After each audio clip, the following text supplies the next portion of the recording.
Eu imagino que eu tenha sido convidada para dar essa palestra a vocês em virtude do meu mestrado, da minha dissertação de mestrado, embora depois, recentemente, eu tenha readequado minha agenda de pesquisa para outras áreas. Durante o meu mestrado, o meu foco de trabalho foi a política externa brasileira e os ilícitos transnacionais, e eu foquei na Tríplice Fronteira do Sul, ali, Brasil, Paraguai e Argentina. Então, imagino que tenha sido em virtude desse meu envolvimento com o tema que tenha sido feito o convite para eu palestrar a respeito desse assunto. Eu, na verdade, assim, para organizar a palestra, eu fiz o seguinte: eu recuperei, né, os meus escritos do mestrado e atualizei. E durante a atualização eu fiquei até bastante surpresa positivamente, porque várias coisas de lá para cá, eu defendi meu mestrado, foi em janeiro de 2005, né? A gente já está falando aí de mais de 7 anos, né? 7 anos, 7 anos de defesa, e esses 7 anos que se passaram, algumas coisas importantes foram feitas, então eu atualizei nesse sentido. Então, qual é a estratégia da aula de hoje aqui para vocês? Eu vou basicamente iniciar uma discussão de como os ilícitos transnacionais ele é incorporado na agenda internacional de segurança, né, porque não foi sempre que a discussão de segurança internacional perpassava a discussão dos ilícitos transnacionais. Né? A agenda de segurança clássica ela estava muito mais voltada para alguns assuntos específicos, então é muito recente essa incorporação pela ONU e pelo próprio Brasil das discussões dos ilícitos transnacionais na sua agenda diplomática, na sua agenda de segurança. Então, eu vou começar, então a ideia da aula de hoje é começar por essa discussão mais teórica, conceitual, de como que foi incorporada essa noção de segurança, e por que foi incorporada, em que contexto foi incorporado, e depois, numa segunda parte dessa exposição, eu vou falar mais especificamente do que o Brasil vem fazendo, né, quanto que o Brasil se despertou para esse assunto, por que despertou, já vou falar aqui de antemão, que ele despertou muito tarde, para um assunto que já era muito significativo na realidade brasileira, mas o que motivou esse movimento do Brasil e que tipo de movimento que ele tem feito. Tá? Então, é mais ou menos essa a ideia. Eu pretendo, então, fazer uma exposição aqui para a gente ter tempo, termina às 11, né? Então, para que a gente tenha tempo de fazer perguntas e respostas. Então, a ideia é que eu fale durante 1 hora, vou tentar fazer isso, não costumo conseguir muito, mas eu vou tentar. E aí a gente deixa esses 15 minutos para a gente fazer mais esclarecimentos pontuais. Tá certo? Bom, basicamente, então, eu vou falar um pouco da agenda clássica de segurança. Para muitos aqui, né, que são já meus alunos, já ouviram falar sobre isso. Para outros, imagino que vocês me deram um informe básico aí de que a grande maioria que está aqui ou é do curso de defesa, ou é do direito, ou é de relações internacionais. Direito talvez tenha visto um pouco menos isso, mas tenho certeza que os outros 2 cursos falam muito a respeito disso, mas eu acho que não dá para deixar de comentar novamente. Que a questão é o seguinte: a agenda de segurança, os ilícitos transnacionais, chama-se, né, o que entende-se por esses ilícitos transnacionais? Todas as atividades que não são lícitas e que hoje perpassam as fronteiras nacionais. Então, que pode ser todas as atividades do crime organizado, tráfico de droga, de pessoas, de armas, contrabando, lavagem de dinheiro. Vou falar isso dessa tipificação um pouco mais para frente. Mas por que esses temas não eram a preocupação central dos Estados, né?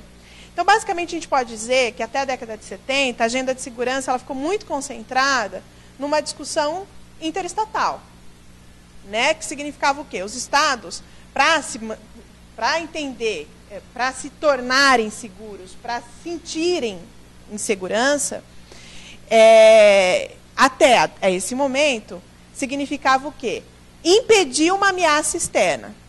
Né? Então, basicamente, os Estados eles se mobilizavam, em termos da agenda de segurança, de se equiparem suficientemente para não haver invasões estrangeiras, enfim, guerra. Eles se preparavam para guerras tradicionais, guerras interestatais.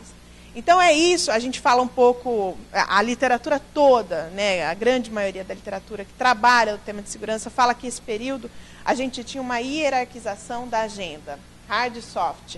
sei se vocês já ouviram falar desses conceitos. O que é a ideia? De hierarquização. Eu adoro falar com as mãos, e o microfone vai me impedir. Mas, enfim, a ideia de que a agenda... o que seria o hard, temas hards, temas que dizem respeito a conflitos, a questões bélicas, né? Essas questões estavam no topo da agenda de qualquer Estado. Então, todo Estado, antes de pensar qualquer outro assunto, pensava em estar seguro. E estar seguro, nesse momento, significava estar preparado para uma guerra.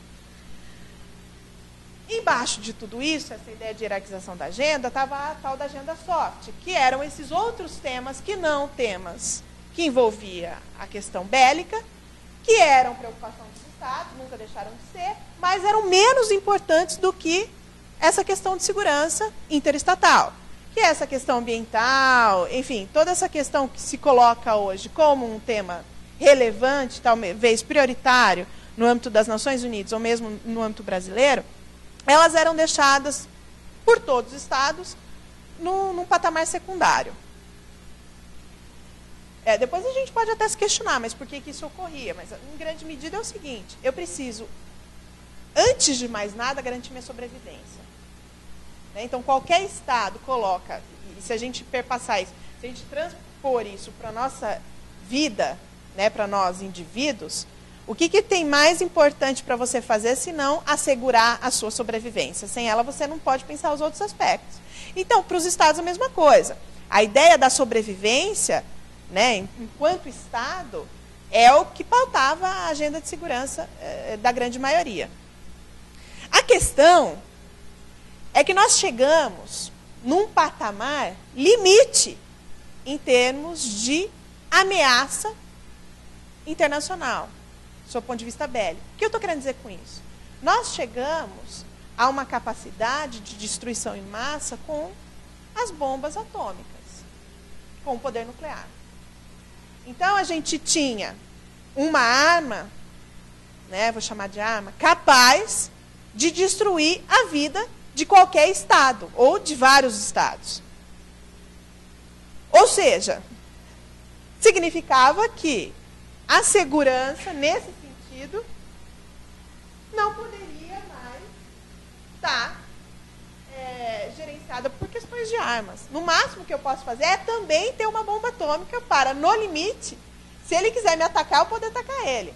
Mas me assegurar a minha vida, eu não vou conseguir, exceto por esse poder de chantagem, de barganha. Então, ao ter esse instrumento, eu impeço que outros, né, que também queiram manter sua vida, me ataquem. É o limite. Nós chegamos no limite em termos de destruição. Então, o que os Estados? Ocorreu que os Estados todos queriam a arma mais potente, capaz de, se não atacar, se o interesse não era atacar, mas pelo menos assegurar a sua própria sobrevivência. Ao ter uma arma nuclear, eu estaria assegurando minha sobrevivência, porque o Estado pensaria duas vezes em me atacar, sendo que eu poderia atacá-lo também. Com o mesmo... Então, nós chegamos no ápice dessa discussão de segurança sob o ponto de vista bélico, sob o ponto de vista de guerra, de capacidade de destruição. Foi um momento que os Estados, né, e aí eu vou falar um pouco de coisas que vocês já ouvem falar muito, foi um momento em que os Estados, principais Estados, que já eram detentores dessas armas nucleares, se reúnem para falar assim, não, a gente tem que impedir que todos os Estados tenham essa capacidade. Por vários motivos, depois a gente pode discutir. Por questões de poder, obviamente, porque ao você ter e o outro não, você é muito mais poderoso que ele, sem dúvida nenhuma. Isso significa várias coisas nas relações internacionais, mas não só por isso.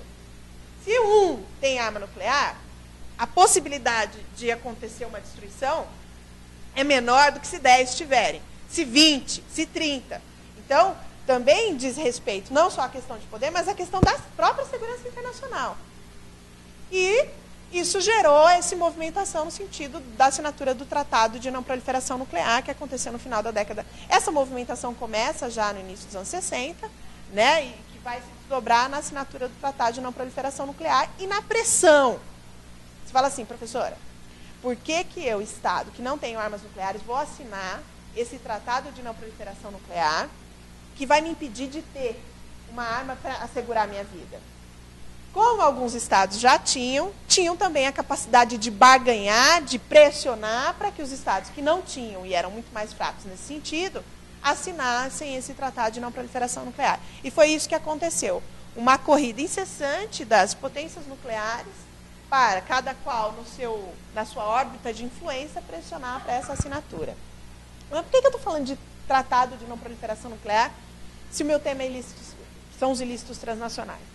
Porque, na minha opinião, é claro que eu não estou pautada, eu estou pautada na grande maioria dos clássicos da segurança, do ponto de vista realista, vou falar desse assunto como sendo uma variável fundamental para explicar a incorporação de novos temas na agenda de segurança. Porque uma vez que você congela a capacidade bélica internacional, não, essa tentativa de congelamento, que tem nada mais é do que congela quem tem, quem não tem. Ao você congelar, você congela também a estrutura de segurança internacional. Isso dá espaço para que outros assuntos que não aquele também sejam relevantes.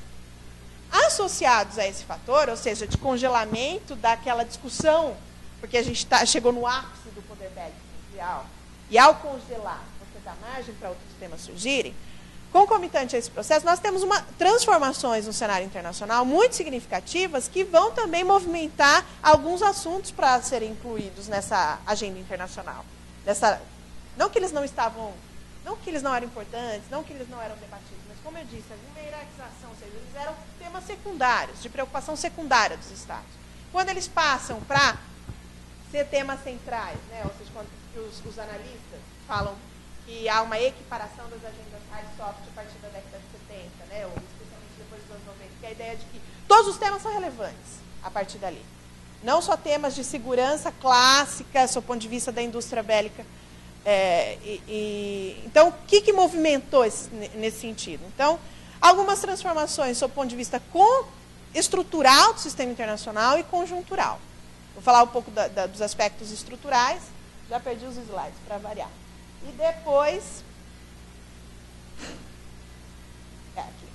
E depois eu vou falar dos aspectos conjunturais. Então, a gente pode tratar de dois elementos. Então, como um aspecto estrutural relevante de transformação da cena internacional, nós temos esse início do processo de globalização. Eu sei que é complicado usar esse termo, mas eu vou usá-lo, tá? Para facilitar a ideia de que aumentam as conexões interestatais e transnacionais. O que significa isso? Significa que eu estou tendo uma revolução dos meios de comunicação. Então, se antigamente eu teria que falar nós estamos hoje aqui no Palácio do Itamaraty, então, para você se comunicar ou para você ter informações de outros países num contexto anterior a essa revolução tecnológica de comunicação, você usava o quê? Nós vimos aqui nesse corredor, tem um museuzinho para a gente ver os mecanismos que os diplomatas, para que eles se mantivessem informados a respeito do mundo, ou mantivessem informações com outras pessoas de outras partes do mundo. Com essa revolução das comunicações, dos transportes, da tecnologia, que começa muito fortemente nessa década de 70, a gente tem o quê? Uma facilitação dos meios de comunicação. Então, eu consigo falar mais facilmente com outra pessoa que está do outro lado do mundo. Eu não só consigo falar, mas eu consigo saber o que está acontecendo na outra parte do mundo de forma muito mais fácil e rápida. Eu consigo me deslocar muito mais fácil, muito mais barato. Então, vocês percebem a ideia e alguns geógrafos, né, trabalham essa ideia de que o mundo ele fica menor no sentido não espacial, né, mas parece que tudo está muito mais próximo nesse novo contexto. Eu consigo... desculpa. É que nossa, é bem mais alto assim, né? Eu não estava usando o microfone. Bom, então vamos lá.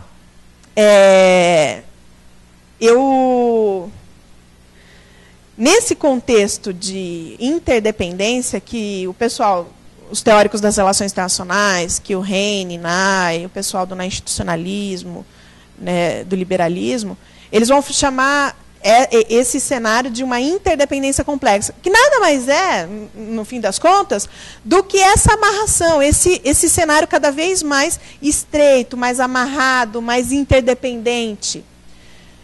Então, essas transformações de ordem estrutural fez com que os estados conseguissem se comunicar mais uns com os outros, manter relações mais próximas, mas não apenas os estados, as pessoas e também o crime.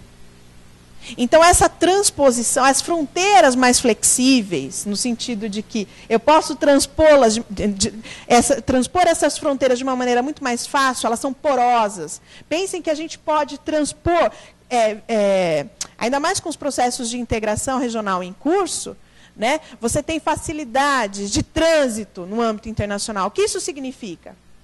Se os estados conseguem ter essa relação mais íntima, mais próxima, o crime organizado também. Então, a ideia da transnacionalização do crime, ou transnacionalização dos ilícitos transnacionais, ela também vem alimentada nesse sentido. Que é o quê? Eles também são... eles também têm a vantagem de usufruir desses recursos tecnológicos de comunicação e dos transportes para alavancar os seus negócios.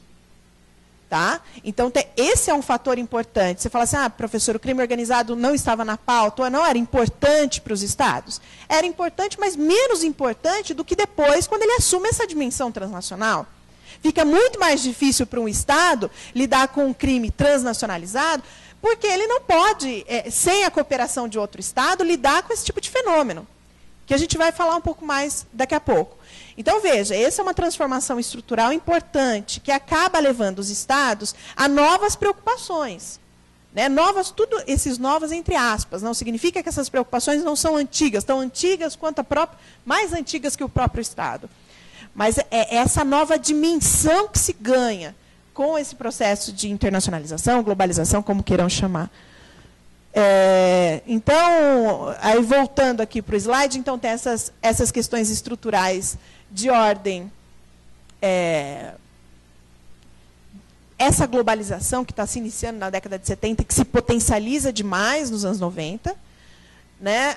Tem a questão, então, também desses atores internacionais, se antes o foco era nos estados, passa os atores não estatais também terem relevância, foi o que eu falei. Não só os estados são beneficiados por esses avanços de tecnologia, de comunicação e de transporte. Todos os indivíduos, ONGs, empresas e o crime. Então, isso traz novos atores para a cena internacional. Atores que agiam localmente, como o próprio crime, hoje eles começam hoje, entre aspas, né? A partir desse momento, eles começam a agir no âmbito regional ou no âmbito global. Então, é essa dimensão que começa a preocupar os estados mais significativamente. Então, a partir da década de 70, por que eu estou usando isso como um marco? Na verdade, a gente poderia, de forma até didática, né? Porque nada na história acontece de forma tão simples assim. Década de 70, mas vamos usar de forma didática. Um dos elementos, então, de transformação foi na década de 70, que é essa transformação, esse congelamento da agenda de segurança clássica, esses novos temas, né, que são, de alguma maneira, alimentados por esse processo de globalização em curso. Então, isso é um marco, e o outro marco é os anos 90. Porque, por mais que a gente está falando que na década de 70 a gente já tem esse movimento, nós ainda estamos numa Guerra Fria. E a Guerra Fria significa a divisão dos mundos. Né? Então, ainda existe, nesse momento, barreiras que impedem essa globalização de tudo. Né? Então, ainda existe essa divisão do mundo, ainda existe uma guerra em curso, mesmo que ideológica, que impede que isso se avance ainda mais. Então, existe um avanço, mas ele ainda é, de alguma maneira, interrompido ou assegurado, né, de um movimento maior, que depois dos anos 90, com o final da Guerra Fria, se potencializa significativamente. Né? Então, os dados demonstram isso, depois a gente vai ver. Então, nesse momento, os estados começam a fazer as principais conferências internacionais a respeito de vários temas. Né? A agenda ambiental entra em pauta, né? As discussões do meio ambiente, as conferências relativas ao meio ambiente, depois tem as conferências de direitos humanos e também as conferências relacionadas ao crime internacional, crime organizado internacional, que basicamente na década de 80 que começam as grandes conferências para se discutir mecanismos para lidar com essa transnacionalização do crime internacional.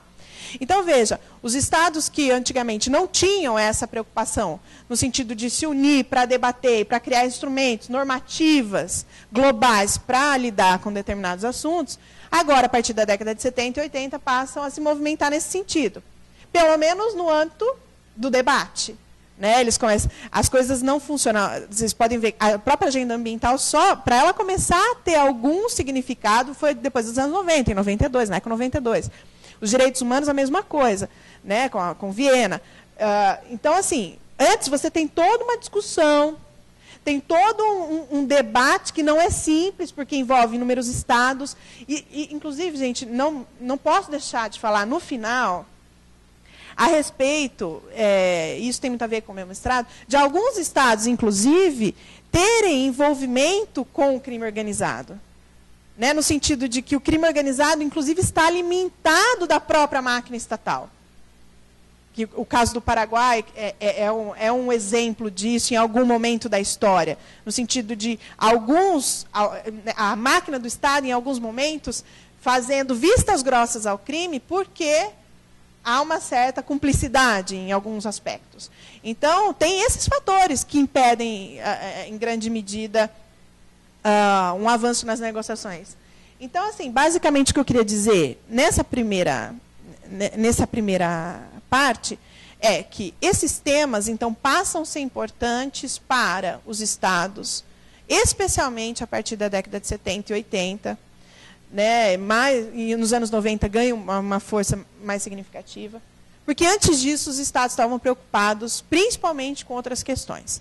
Tá? Então, assim, nós vamos ver daqui a pouco que as principais iniciativas, tanto no âmbito da ONU quanto no âmbito brasileiro, elas acontecem muito recentemente. Então, o crime ele se aproveitou desse movimento de globalização, os estados demoraram para reagir em relação a isso, e por isso a gente está hoje aqui discutindo o crime organizado transnacional, os ilícitos transnacionais, porque eles ganharam uma dimensão tão significativa que hoje está mais difícil de combater. Então, a gente vai ver esse processo, a partir de agora, mais específico. Então, é importante que vocês entendam essa ampliação da agenda de segurança. É isso que na minha opinião, resguarda, teoricamente, a temática de hoje. Né? Ela só passa a ser relevante, efetivamente, quando essa agenda de segurança é ampliada. Bom, aí eu peguei uma definição do Rafael Villa, não sei se alguns de vocês, inclusive foi meu orientador de mestrado e doutorado, ele faz um estudo, é um acadêmico interessante aqui no Brasil, bastante conhecido, essa tese dele. Na verdade, ele vai fazer o quê? Ele vai conceitualizar essa nova dinâmica. Né? Então, ele vai chamar essa nova agenda de segurança global multidimensional. Né? Que é essa ideia de que, além dos diversos... Então, a gente está falando de diversos temas de segurança, que não mais aqueles seguranças... Né, temas tradicionais de segurança. Nós estamos falando que a segurança ela tem que ser observada do ponto de vista global, ou seja, não dá mais para pensar a segurança exclusivamente na questão estatal, né, um Estado só pensando na sua segurança, em alguns momentos ele vai ter que cooperar, e multidimensional no sentido de que há diferentes dimensões para se pensar a questão de segurança. Ou seja, a questão de segurança não pode mais ser vista estritamente pela dimensão bélica, pela dimensão militar. Ela tem que ser observada pela dimensão econômica, dimensão política. Então, é mais ou menos uma conceitualização de como isso ficou complexo. Então, assim, eu estou falando de tudo isso para vocês exatamente para dizer que é muito mais difícil lidar com ameaças dessa natureza. Porque uma coisa é você saber quem é seu inimigo, por exemplo, no caso, outro Estado, e que para combatê-lo você tem que ser mais forte que ele. Então, você tem que se equipar. Não estou dizendo que isso é fácil, mas é mais claro, é mais objetivo, é mais óbvio. Então, você vai lá, você sabe quem é seu inimigo principal, os seus inimigos principais, se arma a ponto de você se proteger em relação a ele. É isso que é... Agora, vamos falar dessas novas ameaças. Quem é seu inimigo? Aonde está seu inimigo? Como que você vai lidar com ele sozinho? Como você vai lidar com o crime organizado transnacional, que à medida que o crime transpõe a sua fronteira, você não pode mais agir? Então, pensando ali na Tríplice Fronteira do Sul, à medida que o crime transpõe a fronteira brasileira, o contrabando, o tráfico de drogas, de armas, o Brasil não pode mais agir. Então, assim, é muito mais complexo lidar com esses novos fenômenos de segurança. Tá? Então, por isso, essa dificuldade que nós vamos visualizar daqui a pouco. Bom, aqui eu estou falando, então, dessa transnacionalização do crime, que, de alguma maneira, já levantei essa discussão para vocês, que é essa ideia de que, com essa globalização, o crime organizado fica muito mais intenso, muito mais fácil e muito mais difícil de pegar. Então, se você, hoje você consegue, com os processos de integração regional, por exemplo, nós temos livre trânsito entre os países do Mercosul, não é? Isso significa o quê? Significa que não só nós, indivíduos e tudo mais, conseguimos nos deslocar, só para pensar aqui a questão regional, de forma muito mais fácil e tranquila e sem grandes impedimentos, não só isso, mas como o crime também. Então, o crime organizado ele pode se comunicar via os mais sofisticados recursos tecnológicos, e para isso o Estado tem dificuldade de encontrar aonde está esse inimigo. Então, vejam a complexidade desse fenômeno nesse novo contexto. Para piorar a situação, eu vou colocar um novo elemento aqui, que é mais recente essa preocupação, porque depois de 2001, né, com os atentados, o terrorismo não é um fenômeno que nasce depois de 2001, mas ele ganha uma dimensão na agenda internacional a partir de 2001. E aí, essa ideia de ilícitos transnacionais, e essa globalização, essa transnacionalização, ela fica ainda muito mais sofisticada. Porque o que eles descobrem? Que esses ilícitos transnacionais, eles formam uma rede paralela e alimentam, inclusive, o próprio terrorismo, no sentido de, não que eles alimentam financeiramente. Então, é como se tivesse uma rede paralela e ilícita que se alimenta, que financiam os próprios eventos desses ataques e tudo mais. Então, veja, ganha uma dimensão ainda pior em virtude dessa conexão dos crimes internacionais. Né? Então, a gente está falando aqui, teórica, é interessante você notar, porque assim, se você falar de crime organizado, o crime organizado ele tem um objetivo muito claro. Qual é o objetivo do tráfico de armas? Qual é o objetivo do tráfico de pessoas? De contrabando, tráfico de drogas? Fala para mim, qual é o objetivo final do crime organizado que trabalha com esses ilícitos? Lucro. É o dinheiro. Eles só escolheram uma atividade ilícita para ganhar dinheiro. Mas o objetivo final é o lucro, é o dinheiro. O terrorismo não tem como objetivo o dinheiro, o lucro. Então, esse envolvimento, né, preocupa os estados cada vez, isso é uma preocupação mais recente, mas esse envolvimento essa rede ilícita transnacional é que tem preocupado ainda mais os estados nesse sentido.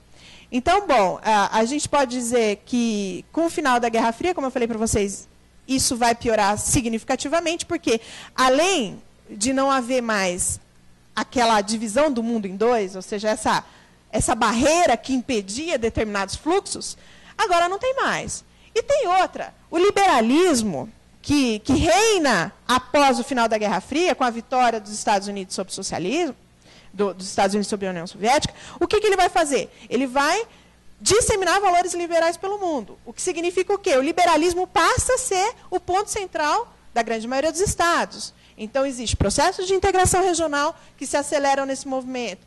Tem a Organização Mundial do Comércio, que nasce nesse contexto. Todos os contextos do quê? De promoção do liberalismo. E o que esse liberalismo tem a ver com os ilícitos transnacionais? Liberalismo significa o quê? Cada vez menos estados intervindo nesse fluxo de comércio.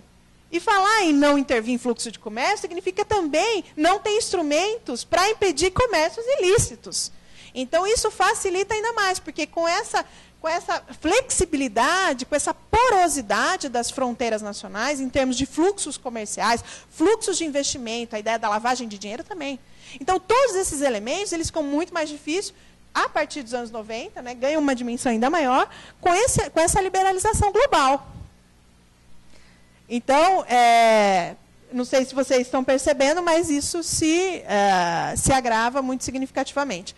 Como eu falei para vocês anteriormente, só para a gente deixar claro do que nós estamos tratando aqui em termos de ilícitos transnacionais, é desde uma corrupção, tráfico de drogas, de armas, de pessoas, lavagem de dinheiro, contrabando, todas essas atividades que fogem à licitude em termos de comércio ou mesmo de transações financeiras internacionais, estão envolvidas nas atividades do crime organizado transnacional. Tá? Pessoal, se vocês tiverem alguma dúvida, assim, pontual e não estrutural, que é estrutural a gente deixa para o final, porque são questões mais reflexivas. Mas se algum elemento aqui surtir dúvida, vocês podem me perguntar. Bom, e aí a gente chega numa questão central, que me parece central. Que os estados, embora tenham percebido, não é fácil, não é simples. Antes, eu dependia só de mim para estar seguro. Tudo bem que não é simples estar seguro. Um país precisa ter recursos para se equipar, do ponto de vista bélico, para se manter seguro em relação a outra nação.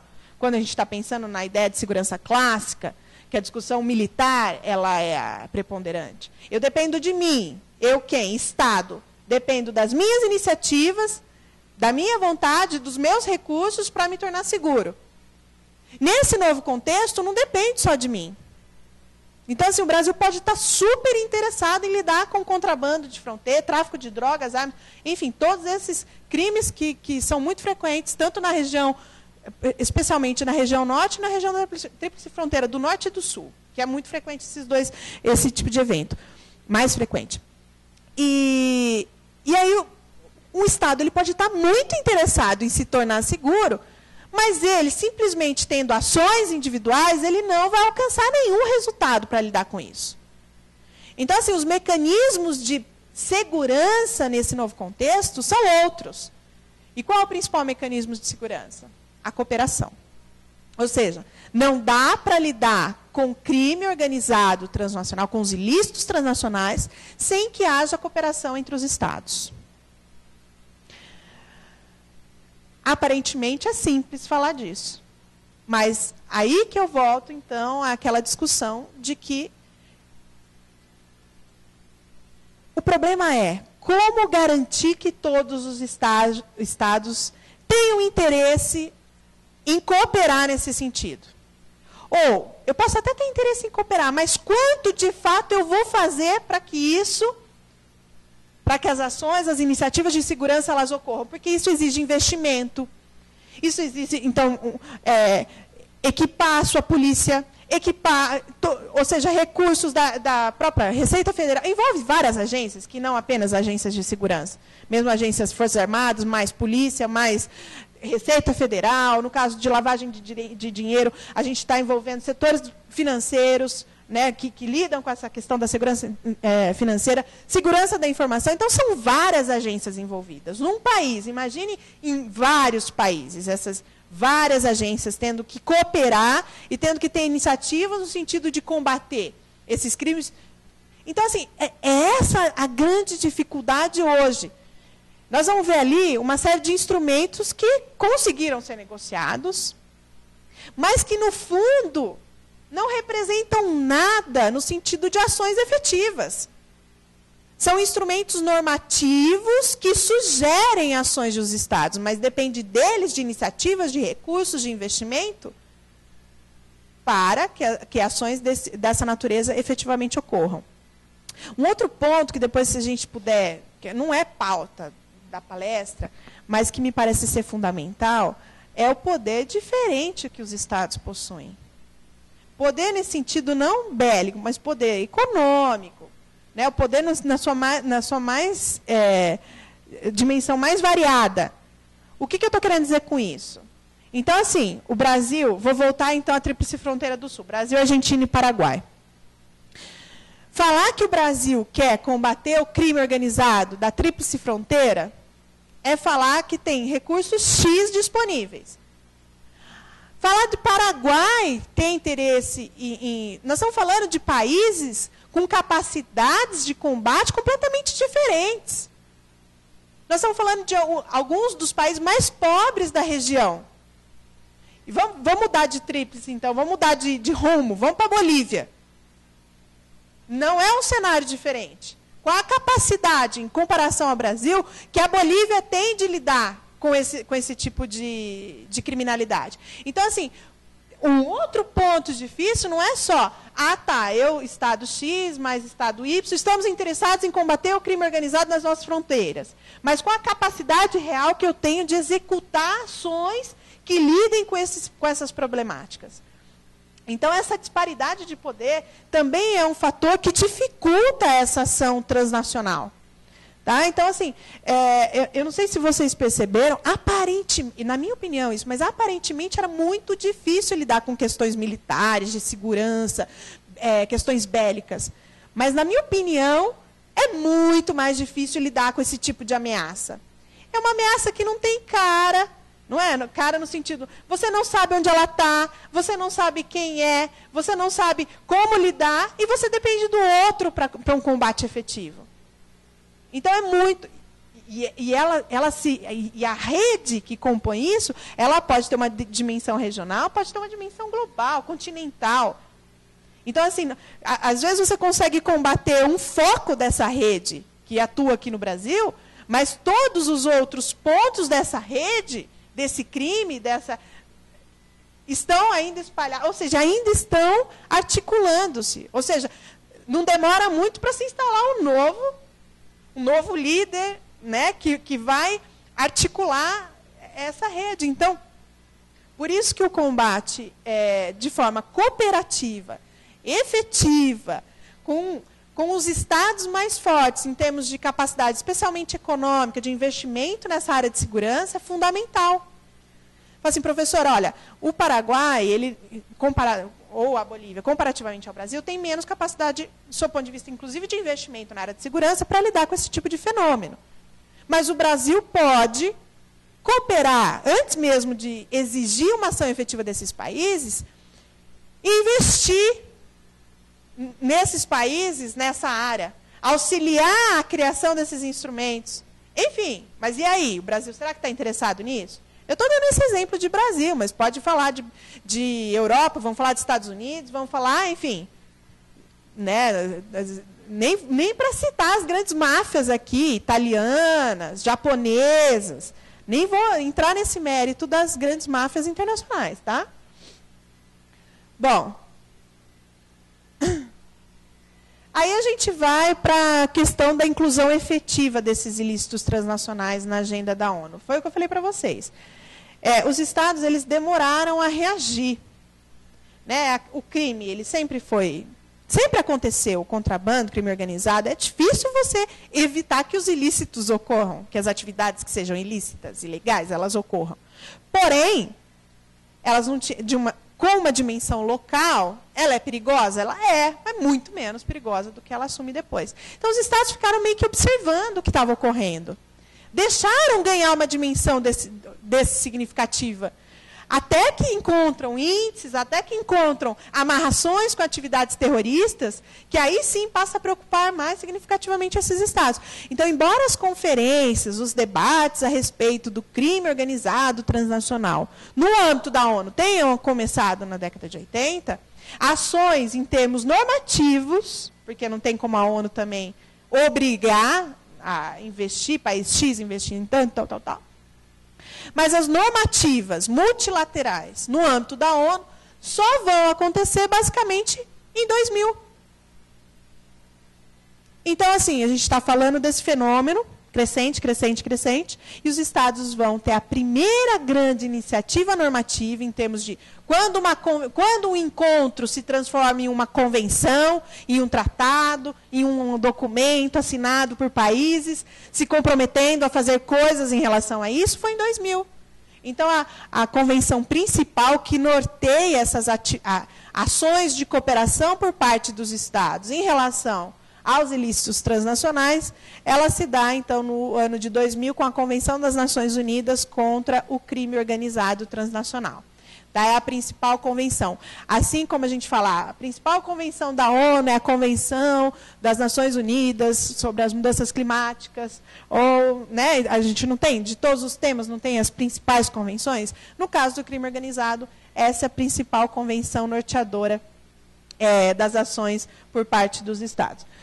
Os Estados, então, hoje, atualmente, são 150... Bom citar a fonte, né? Esses documentos, esses relatos, essa parte mais empírica da minha fala, ela tem como fundamento os documentos do Itamaraty.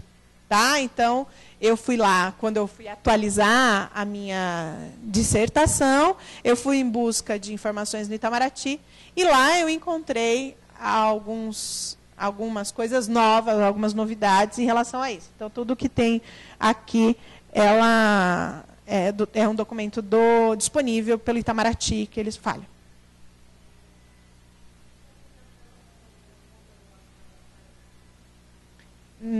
Não dessa convenção, não. Dessa convenção, não. Essa convenção, assim como as convenções das Nações Unidas para Mudanças Climáticas, elas geram protocolos, porque uma convenção é meio que um guarda-chuva. Não sei se um guarda-chuva no sentido de dar direcionamentos gerais a respeito de normas que devem ser... Eles falam assim, não de uma segurança nesse conceito, uma segurança informacional, uma segurança... Sim, isso eles tratam também, tá? Mas não especificamente quanto crime, contra cibernético, enfim, não especificamente sobre isso. Mas dentro da convenção também lidar com esse tipo de criminalidade, mas é de uma maneira bem superficial. Eles fazem apontamentos, convenções só fazem apontamentos de como os estados devem agir no âmbito interno. Porque assim, uma convenção, quando você assina uma convenção, você está comprometido com aqueles termos, né, que foi assinado. Então, vou combater, vou criar normas locais, nacionais, para lidar com tal crime, tipificar os crimes, Então, você está se comprometendo. Desse compromisso que os estados fazem, existe um espaço de tempo para internalizar os compromissos internacionais, que é, de fato, o que eu assumi, o que eu assinei, agora eu vou ter que agir, né, no sentido de me comprometer para fazer aquilo que, de fato, eu assinei, ratifiquei, ou seja, tudo foi aprovado pelo meu Congresso, tudo, então eu estou comprometido com aquilo. Aí que começam as iniciativas nacionais, que dependem muito também de interesse governamental, para fazer valer. E começam, normalmente, com uma criação, uma tipificação dos crimes, uma criação de punições, né? No caso do Brasil, se tiver aqui o pessoal do direito vai poder me auxiliar mais do que... Eu sei a respeito disso, mas alguns desses crimes não são tipificados ou não são bem tipificados. Então começa esse processo, em geral, no âmbito normativo, e depois, sim, que vai para, em termos de investimento na Polícia Federal, criar novos instrumentos, né, instrumentos com alta tecnologia, que possam lidar com esse tipo de criminalidade. Bom, vamos avançando nesse sentido. Então, quais são os protocolos adicionais que eu estava falando para vocês? Então, o protocolo é que faz valer mesmo. Os protocolos são mais específicos, né? Como tem hoje como analogia eu fiz da Convenção das Mudanças Climáticas, tem o protocolo de Kyoto, que é efetivamente quando os estados assumem determinadas metas e tudo mais. Aqui é a mesma coisa. Então, aqui você começa a fazer protocolos mais específicos, né, em relação a determinados crimes, né, desses ilícitos transnacionais. Então, a gente tem os 3 principais protocolos que são anexados a essa convenção. É o protocolo para prevenir, suprimir e punir o tráfico de pessoas, mulheres e crianças, né? Então, é bem específico o tráfico de pessoas. O protocolo contra o contrabando de imigrantes, que não deixa de ser também, de alguma maneira, envolvida com o primeiro protocolo, por terra, mar e ar. Aí eu coloquei desde quando está em vigor no Brasil, que eu acho que assim, embora o Brasil tenha assinado a convenção, da assinatura até o processo de aprovação pelo Congresso, ratificação pela Presidência da República, isso leva um tempo. Pode levar pode levar pouco tempo, pode levar muito tempo, dependendo da natureza dessa convenção. No caso do Brasil, demorou há alguns anos aí, o Brasil, então, internalizou isso em 2004, tanto o primeiro quanto o segundo protocolo. Aí tem o protocolo contra a fabricação ilícita e o tráfico de armas de fogo, suas peças, componentes e munições. Basicamente, a gente está falando, então, tráfico de pessoas, contrabando de imigrantes, tráfico de armas. Né? Então, esses protocolos aí que vão ser os protocolos mais específicos. Não quer dizer que os outros crimes também não tenham importância, mas é que eles criaram instrumentos, né, mais específicos para lidar com determinadas criminalidades. Sabe o que é interessante? Eu não sei se aqui, quantos daqui está fazendo curso porque gosta do tema ou está fazendo curso porque tem envolvimento na área de pesquisa, quer desenvolver esse tema mais a fundo. Se assim for, eu vou fazer algumas sugestões. Eu não conheço e adoraria ler algum estudo, porque muitos estudos eles acontecem na área de meio ambiente, direitos humanos, de como essas convenções foram negociadas, quais países resistiam, quais eram as opiniões, as alianças estratégicas de cada um, por que negociou-se esses 3 protocolos e não outros. Né? Então, assim, esse tipo de negociação que envolve o momento mesmo da assinatura, o debate e tudo mais, isso é muito feito na área do meio ambiente, muito feito na área de direitos humanos, mas eu não conheço nenhum estudo, posso estar mal informada, mas se vocês souberem de algum, que faça esse mapeamento de como isso aconteceu. Você fala, mas para que eu vou fazer isso? É fundamental, inclusive, para a gente saber quais os estados estão encabeçando esse movimento internacional, quais os estados resistem a isso, que tipo de iniciativa. Né? Eu acho que esse mapeamento, para quem tiver interesse, então, em desenvolver uma pesquisa dessa natureza, esse mapeamento de como essas negociações estão avançando, ou se não estão avançando, porque não estão avançando, o que está freando essas negociações, como a gente, vou voltar para o protocolo de Kyoto, que eu já falei que tem mais estudos, então por isso eu posso falar mais, o protocolo de Kyoto ele só foi renovado na última COP. Por quê? Porque não conseguiu avançar. Alguns países resistem. Eu só sei isso porque tem pessoas que tiveram pessoas que estudaram isso para me dizer, olha, tais países resistem por causa disso, disso, e por isso não avançam as negociações na área do meio ambiente. Mas no caso dessas convenções relacionadas ao crime internacional, isso não existe, ou pelo menos eu não conheço, ou são pouco divulgados e publicados. Então, seria um ótimo estudo aí para quem tiver interesse em se aprofundar nesse tipo de debate. Bom, ainda continuando no âmbito da ONU, não cheguei nem na política externa brasileira, hein? O aparato normativo multilateral, então tem algumas outras convenções de grande relevância aí no âmbito da ONU, Convenção Única sobre Drogas, né, de 61, Convenção de Substâncias Psicotrópicas, de 71, Convenção contra o Tráfico Ilícito de Drogas e Substâncias Psicotrópicas, de 1988. Essas são algumas convenções prévias, foi o que eu falei para vocês. Mas a mais relevante, sem dúvida nenhuma, o ápice dessas discussões, inclusive pela adesão de países, é a de 2000. Tá? Bom, aí ainda nós temos, no âmbito continental, também algumas iniciativas de cooperação continental, a Convenção Interamericana contra a Fabricação e o Tráfico de Ilícitos de Armas de Fogo, Munição, Explosivos e Materiais Relacionados, de 1997. Né? Então, assim, existe também uma preocupação no âmbito da própria OEA, embora a OEA, eu não vou entrar no âmbito da OEA aqui, porque dá uma discussão e tanto, mas ela tem alguns instrumentos normativos que tentam lidar com isso, até porque uma das principais preocupações da agenda de segurança da OEA pós-Guerra Fria, sem dúvida nenhuma, passa a ser o tráfico de drogas, de armas, de pessoas, principalmente o de drogas, que afeta a principal potência, o líder da OEA, o líder do continente, que são os Estados Unidos. Então, também existem algumas iniciativas nesse âmbito continental, no âmbito da OEA. Combate à corrupção, né? A corrupção, daí são instrumentos mais específicos, né, quando você fala de ilícitos transnacionais, mas também tem a Convenção das Nações Unidas contra a Corrupção, a Interamericana contra a Corrupção, também no âmbito da OEA, a Convenção de Combate ao Suborno de Funcionários Públicos, estrangeiros em transações internacionais, também de 2000. Então, isso mais em relação à corrupção. Bom, aí eu acho que a gente chega no ponto central da palestra, que me pediram para falar sobre política externa brasileira e os ilícitos transnacionais. E até agora eu falei de como que esse tema entrou na agenda, como a agenda das Nações Unidas, os principais instrumentos normativos multilaterais de âmbito global ou continental estão lidando com esse assunto. E agora nós vamos falar especificamente do Brasil.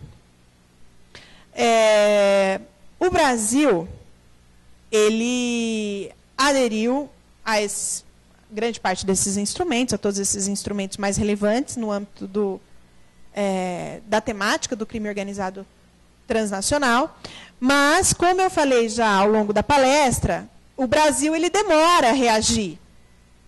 Em termos de dimensão do problema que o Brasil tem, inclusive pelo tamanho, né, e pela dimensão das suas fronteiras, né? Então, esse problema para o Brasil é muito maior do que para países que as fronteiras são muito mais fáceis. E o Brasil tem uma fronteira seca muito significativa, né? Essa fronteira seca que pega ali a região Paraguai, né? Especialmente, essa fronteira seca é a mais preocupante. E nós temos também fronteiras na região norte de difícil acesso. Então, a gente tem também, além da problemática da nossa extensão de fronteiras, a gente tem a problemática de acesso a determinadas fronteiras, principalmente na região amazônica, que dificultam e bastante as ações no âmbito das Forças Armadas, no âmbito da Polícia Federal, no âmbito da Receita Federal. Então, o Brasil, ele, na minha opinião, ele demora demais para reagir frente a isso, dada a dimensão que isso tem para a sociedade brasileira e para o Estado brasileiro, dada a sua dimensão fronteiriça. Tá? Bom, mas, enfim, ele aderiu, do seu ponto de vista diplomático, né, ele faz o seu papel. Ele vai lá, ele debate, ele assume as posições e adere aos principais instrumentos normativos no âmbito das Nações Unidas, no âmbito da OEA, que lidam com essas questões. Além do âmbito multilateral, ele estabelece alguns acordos no âmbito bilateral, ou seja, alguns acordos específicos com determinados países, especialmente os países de fronteira, né, mas não apenas, porque o crime organizado, como eu disse para vocês, ele não se dá apenas na fronteira, né, o crime organizado, ele é transnacional. Então, um crime organizado que atua no Brasil, ele pode ter partes significativas em qualquer região do mundo, então os acordos bilaterais se fazem valer.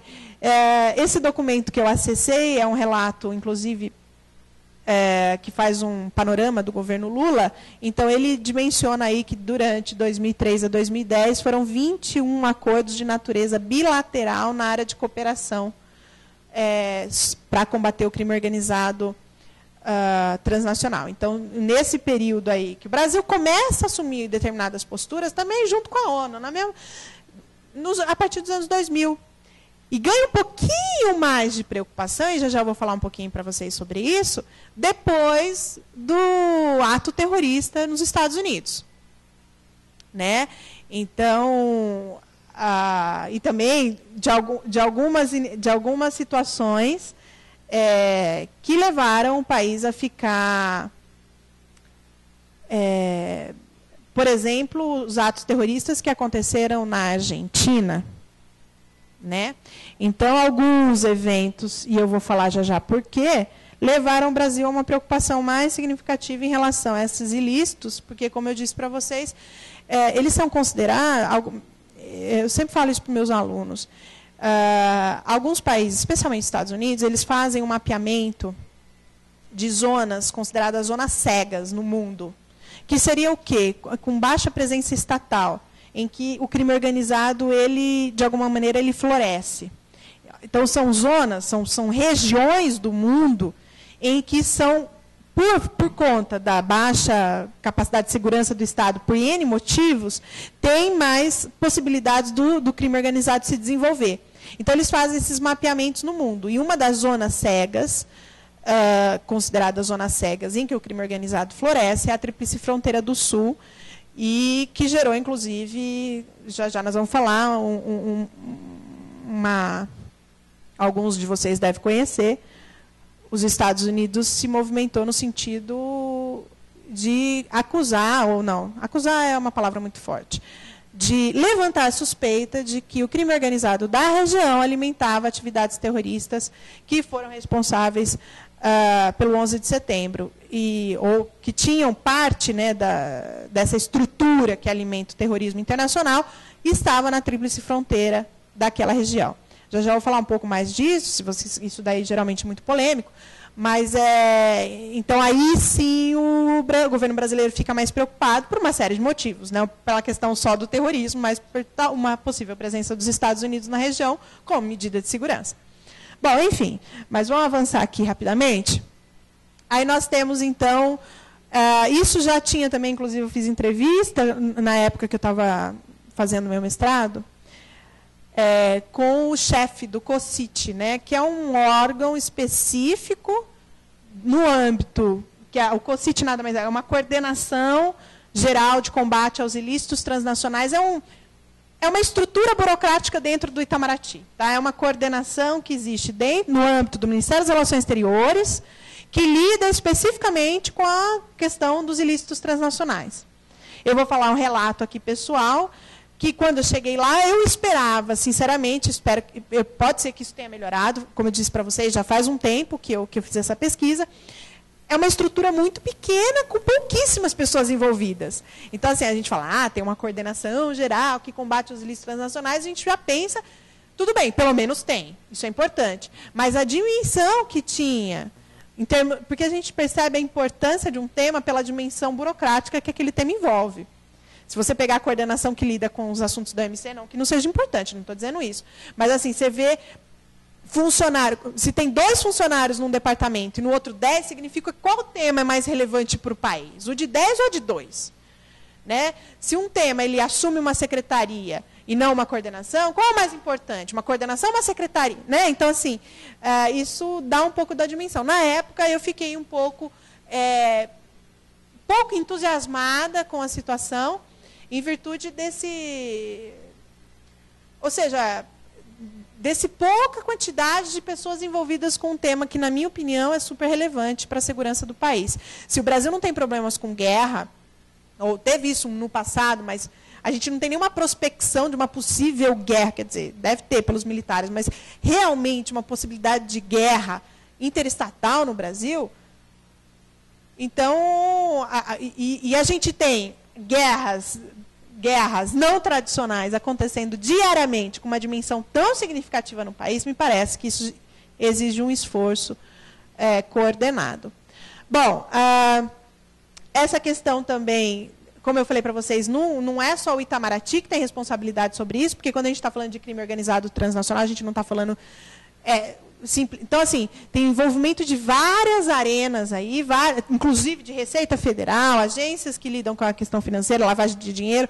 Então, exige também uma coordenação nacional para discutir as temáticas. Então, toda e qualquer ação precisa ser planejada de maneira coordenada pelas agências governamentais e executada de maneira coordenada, seja pela Receita Federal, pela Polícia Federal, né? Enfim, a dimensão que isso tem. Então, essa coordenação nacional, além de uma coordenação internacional, a gente também tem que ter essa coordenação nacional. Isso dificulta demais as ações.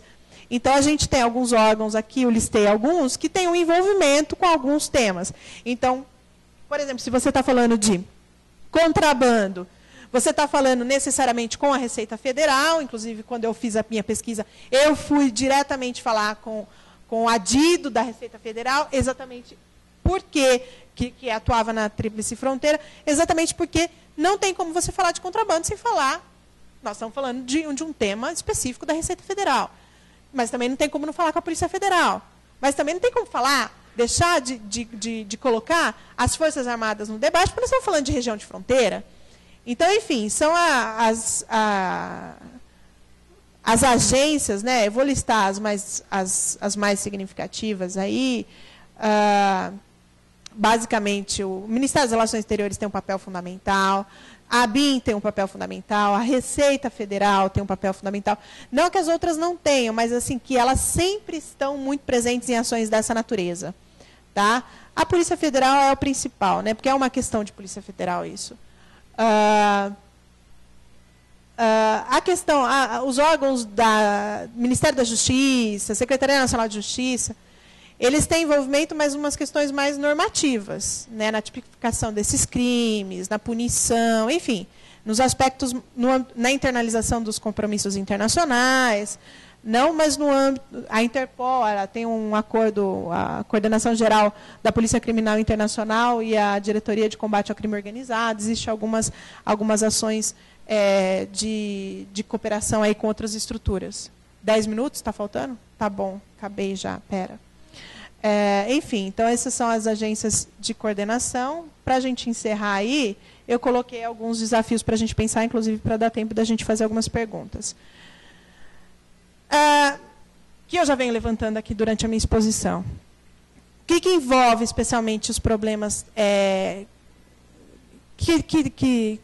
esse problema em específico, quais são os desafios que a gente encontra? Primeiro é a questão da coordenação dos instrumentos normativos, exatamente o que eu falei, as prioridades nacionais. O que o Brasil quer, o que o vizinho quer, o que o outro quer, qual é a capacidade desse Estado de lidar com isso e qual a vontade real daquele Estado de lidar com esse assunto.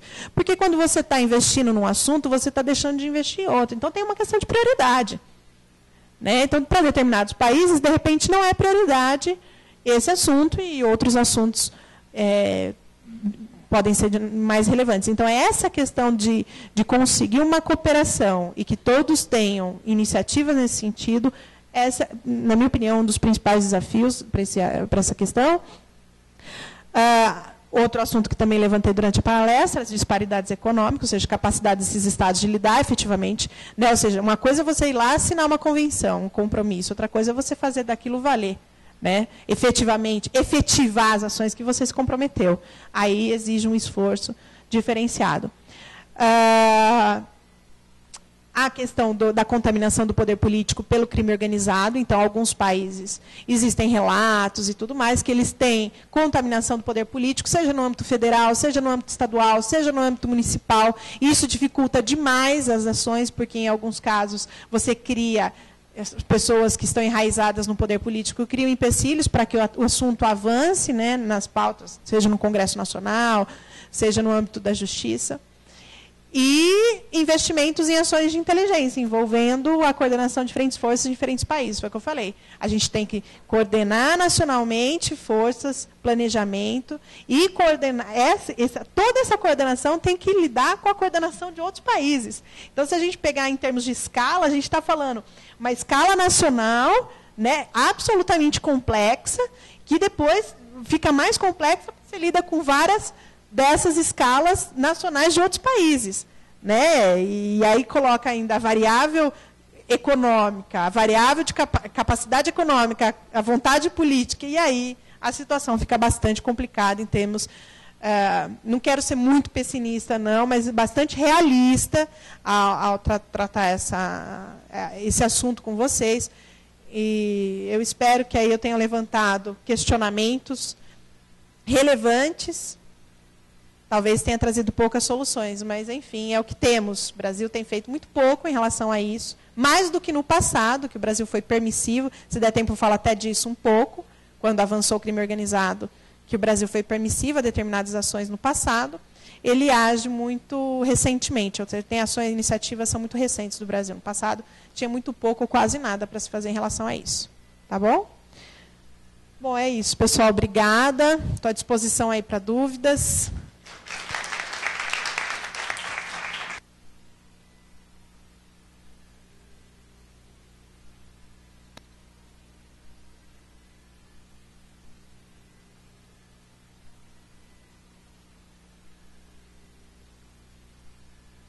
Vamos lá, pessoal. Eu reservei um tempinho para a gente poder questionar determinadas situações. Não querem perguntar nada? Fale. Ele vai te dar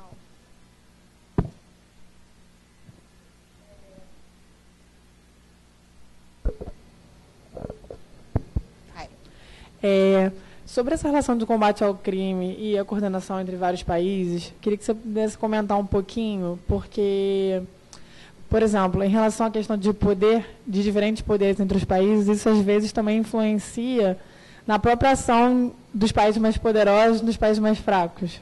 Por exemplo, o caso do Plano Colômbia, onde os Estados Unidos atuou com a Colômbia para combater o crime organizado, mas acabou interferindo muito na política do país, na região, e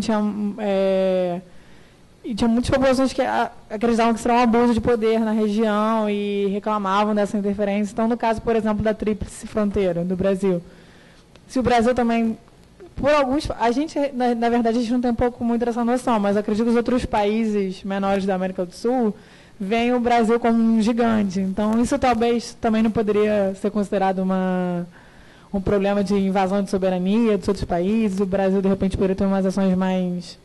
Acho que teve até uma discussão recente, eu não me lembro onde foi. Não me lembro onde foi, mas com relação a isso, que as tropas brasileiras estariam abusando um pouco do combate nas fronteiras, com relação ao crime de drogas e tudo mais. Bom, eu acho que você levantou um tema super importante. Talvez eu tenha falado só de um dos lados, né, que seria o poder, aquele que tem pouco poder, pouca capacidade, né?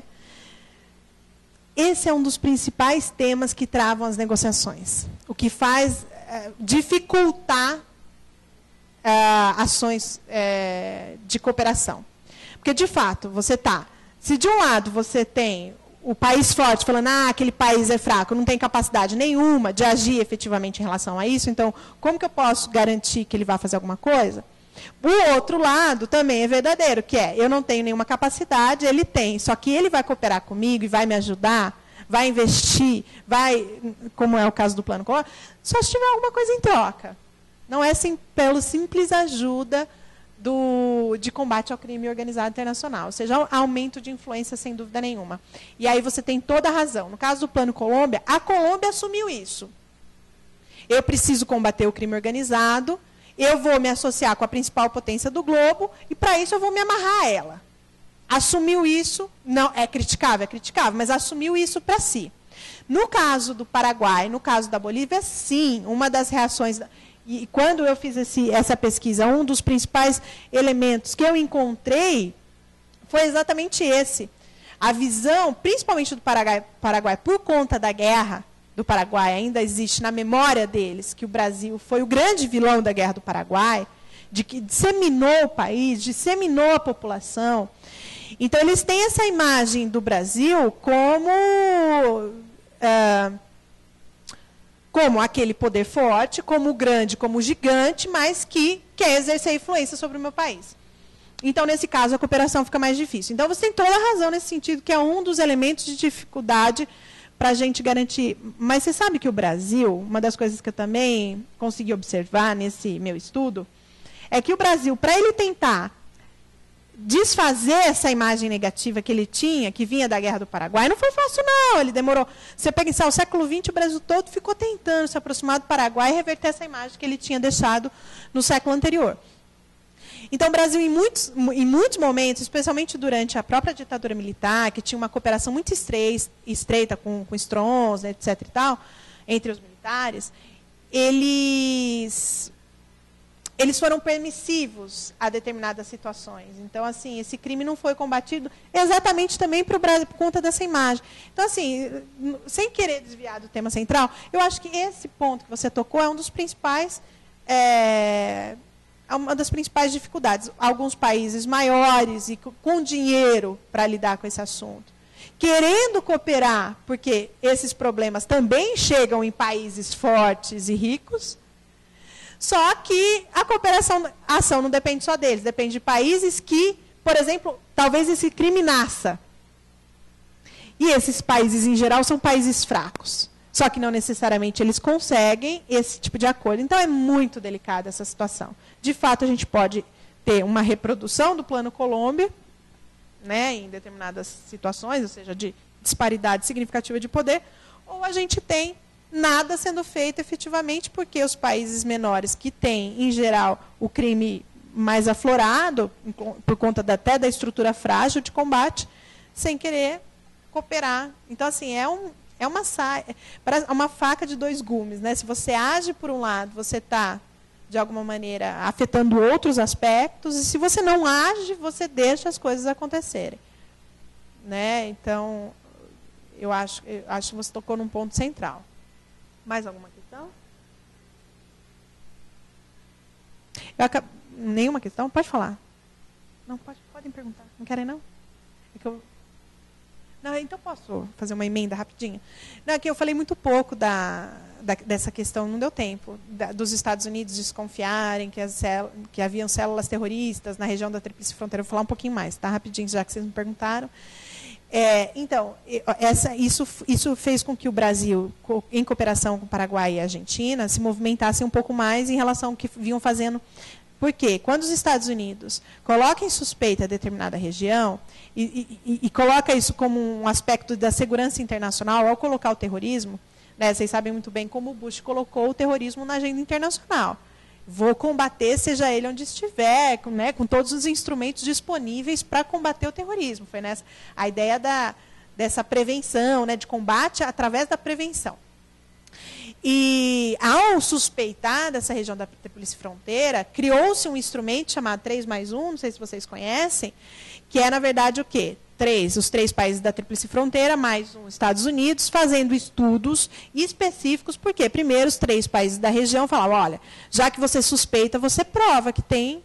Ou seja, não dá para a gente agir nesse sentido se não tiver nenhuma prova, além de uma suspeita, de que existe algo que alimente, de fato, o terrorismo internacional aqui na região. Então, criou-se esse instrumento chamado 3+1 para fazer essa avaliação, esse diagnóstico da região, se de fato havia. E nada se concluiu a respeito disso, para a sorte do Brasil e dos outros países, né? Porque se houvesse uma conclusão, no sentido de que há uma alimentação, eu não sei quais seriam as reações norte-americanas, provavelmente uma possível instalação de base, enfim, alguma iniciativa dos Estados Unidos haveria, caso tivesse sido comprovada alguma coisa. Mas não houve essa comprovação, mas a suspeita existe, todo momento isso vem à tona, em momentos principalmente delicados. Então, assim, o Brasil com os outros países, principalmente nessa região, ele tem que estar muito esperto no sentido de combater a criminalidade ali, porque se uma vez não se comprovou, na próxima pode se comprovar. E aí a situação no âmbito do jogo de poder internacional vai ficar mais complexa, né, para nós aqui brasileiros. Então, assim, é bem interessante também, para quem quiser pesquisar um pouco mais dessa situação, vale a pena. Foi uma situação bastante intrigante, interessante. E, embora o Brasil não tenha problemas com guerra, nem nada disso, e claro que o Brasil não vai entrar em guerra com os Estados Unidos, de jeito nenhum, ele não é doido. Mas existem possibilidades de bases serem bases internacionais, até com um argumento bastante legítimo. Então, o Itamaraty tem que ficar bastante esperto nesse sentido, junto com os outros 2 países do Mercosul, que fazem parte dessa região. É isso. Nenhuma pergunta? Professora, acabou? Um dos nossos internautas, ele trabalha no Tribunal de Contas de Pernambuco, e ele gostaria de saber um pouquinho mais sobre corrupção. Eu sei que a gente já está no limite do horário, se puder ser bem breve, e constou também nas apresentações, sobre indicações sobre corrupção, onde ele pode pesquisar. Indicações sobre o combate... o combate à corrupção, instrumentos que favoreçam o trabalho. Existe, vai disponibilizar o slide? Existe algumas, no âmbito multilateral e até continental, algumas convenções, vocês viram, até foram... Antes mesmo de se falar de crime organizado transnacional, falou-se da corrupção como um problema e criou-se instrumentos normativos para isso no âmbito global, do qual o Brasil aderiu a esses instrumentos. Né? Então, assim, para começar, eu acho que poderia verificar, diante dessas convenções, o que o Brasil se comprometeu. Agora, sob o ponto de vista interno, quando você internaliza, isso que eu acabo de falar. Né? E no caso da corrupção, um problema um pouco mais complexo, no caso brasileiro, se você pegar a lista em termos de a listagem de países, em termos acho que na Transparência Internacional tem essa lista de países corruptos, né, assim, por mais corruptos ou menos corruptos, tem uma lista em termos de do mais para o menos, ou do menos para o mais, enfim. E o Brasil está numa posição bastante interessante, ou pouco interessante para nós, no sentido de altamente corrupto. Né? Então, acho que na Transparência Internacional, site da ONG, Transparência Internacional, o internauta pode encontrar essa listagem. E o que significa um pouco aquilo que eu falei, que é a ideia de quando o problema está inerte ao sistema político, ou seja, que ele está nas entranhas do poder público e político nacional, existem resistências no processo de internalização de determinados instrumentos jurídicos. Então, assim, o que eu tenho para dizer é, embora o Brasil tenha adotado uma postura de cooperação no sentido ao combate à corrupção internacional, nacional e internacional, sob o ponto de vista interno, como um país altamente corrupto e altamente contaminado politicamente nas suas estruturas políticas pela corrupção, ele tem dificuldade de internalização desses instrumentos. Tá? Então, é isso que eu tenho para dizer a respeito no que tange à corrupção. E também não é a prioridade do Brasil, dentre os temas do crime organizado transnacional, talvez a corrupção esteja assim, entre as prioridades, ela esteja bem abaixo dos outros crimes, assim, nas discussões de combate no âmbito internacional. Na verdade, a corrupção está envolvida com os outros crimes. Né? Muitas vezes, a corrupção ela não termina na corrupção. A corrupção está envolvida com lavagem de dinheiro, e aí sim, aí você envolve outras agências nacionais e internacionais. Aí ele está envolvido com lavagem de dinheiro e muitas vezes com outros, né, vamos encerrar aí na lavagem de dinheiro, mas muitas vezes com outros tipos de crime, contrabando, por exemplo. Né? Então, aí a situação fica um pouco mais complexa. Tá? Mais alguém?